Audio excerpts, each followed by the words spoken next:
We may have studied human evolution theories such as those proposed by Charles Darwin. Though debated and increasingly considered less valid, these theories at least make us wonder how humans have come to be as they are now. Archaeological and anthropological evidence gives us clues that humans have also evolved, for instance, from the discovery of Pithecanthropus bones to Homo sapiens.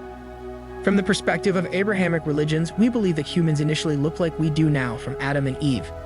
There are also many origin stories from other beliefs and cultures, such as creation myths in Chinese mythology.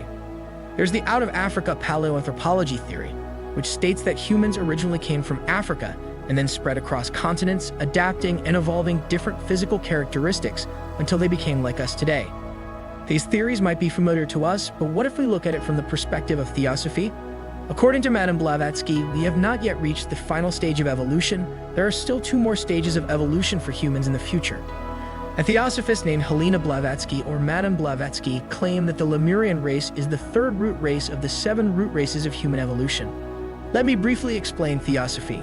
This belief is esoteric, leaning towards the belief in mystical or supernatural things that are difficult to scientifically prove but are still considered plausible. The methods theosophists use to formulate their theories vary, such as through astral clairvoyance, which is akin to visualizing different places and times in the past or future through the astral world, mystical messages, teachings from legendary mysterious figures, mystical visions, discoveries of mysterious artifacts, and more. However, theosophists often relate their views to scientific theories or reasonable beliefs, so many eventually consider theosophical views to be sensible. So the question arises, could this really be a real occurrence? For example, in the search for the Lemurian race, it has been scientifically abandoned, but due to many theosophical views, the search for historical evidence of the Lemurian race has not been entirely forgotten. Back to Madame Blavatsky, a quite famous theosophist, she mentioned that the human race evolves in 7 stages called the root races of humanity. She wrote about the root races in her work, The Secret Doctrine. The idea of the root races is central to theosophical teachings. Many consider this concept to reflect Blavatsky's synthesis of occult beliefs and her mystical insights. According to Madame Blavatsky, the root races are stages of human evolution, where each race stage represents a phase of human development from both a spiritual and physical perspective. She believed each phase of evolution would erase the historical traces of the previous phase. Each phase also has its cycle, so each root race represents a time cycle of human development. For instance, in our current era, all recorded and proven history is the cycle of the 5th root race. Each stage of the emergence and birth of a root race begins and is marked by drastic geological changes or significant events that cause total extinction. First root race, Polarians. During the Polarian race era, we reproduced like amoebas, able to split into 2 different individual beings. Humans had no gender, did not understand each other, had no language, and had no activities, living only by splitting themselves.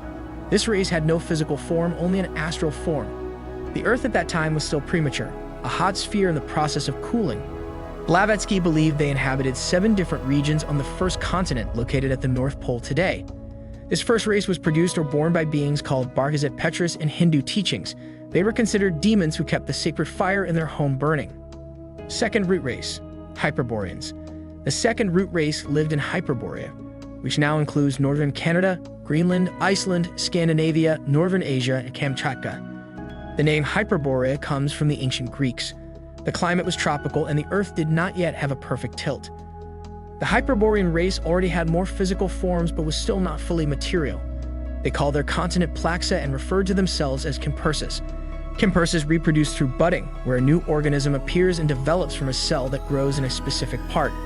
They started interacting with each other but did not know any complex social systems, hierarchies, or castes. Third root race, Lemurians. The third root race was the first to develop a physical body. Madame Blavatsky claimed that Lemurians lived millions of years ago, inhabiting a continent named Lemuria, stretching from the Indian Ocean to the Pacific Ocean. The early beings in Lemuria were mystical hermaphrodites with 4 arms and 4 eyes, reproducing by laying eggs and living alongside dinosaurs. In the early stages, these beings had no physical bodies and were still forms of energy.